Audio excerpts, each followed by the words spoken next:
윤석열 정부의 경제 기조를 전환해야 합니다. 이런 식으로는 이 어려운 현실을 도저히 넘어갈 수가 없습니다. 국민들의 고통이 너무 큽니다. 윤석열 경제팀이 줄기차게 상저하고 노래를 불러왔지만 결론은 우리 민주당이 수없이 강조했던 것처럼 상저, 하저였습니다. OECD가 올해 우리나라 경제 잠재 성장률을 1.9%로 내년에는 이보다 더 추락한 1.7%가 될 거라고 예상합니다. 한은 총재는 현 경제 상황이 경기 침체가 맞다고 인정했습니다.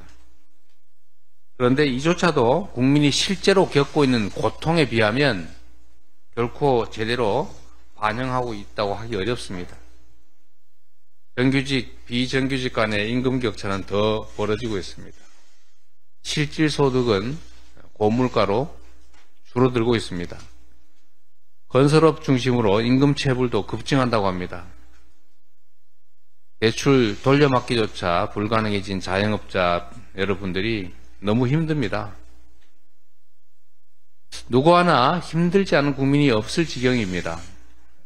재정 건전성 노래만 하기에는 현실이 너무 어렵고 너무 비과학적이라는 생각이 듭니다. 어려울수록 정부가 해야 될 역할을 해야 합니다. 정부의 역할을 늘려야 합니다. 어떻게 경제 3주체라고 할 가계, 기업, 정부 중에서 가계와 기업이 다 어렵다는데 정부는 더 어렵게 만듭니까? 정부의 조정 역할을 당연히 해야 합니다. 윤석열 정부는 우리 경제가 초유의 위기 상황에 놓여 있음을 인정해야 합니다. 너무 따뜻한 방에서 너무 편안하게 세상을 내려다보니까 모든 것이 아름다워 보이십니까? 그 현실 속에 살아가는 우리 국민들은 너무 고통스럽습니다. 기업들 너무 어렵습니다. 과학기술 투자 안 하면 미래 먹거리가 사라집니다. 이럴 때 기반시설 투자 안 하면 성장 회복이 어려워집니다.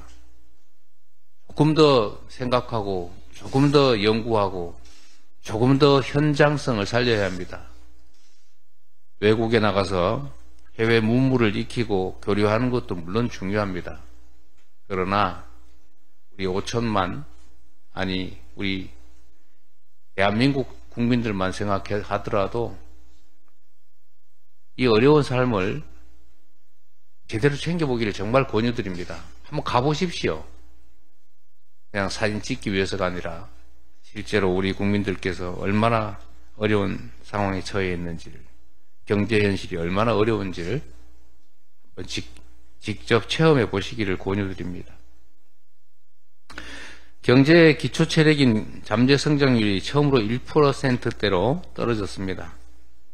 현장 속으로라는 구호만 할 게 아니라 말 따로 행동 따로 할 게 아니라 실제 현장 속으로 가보시기 바랍니다.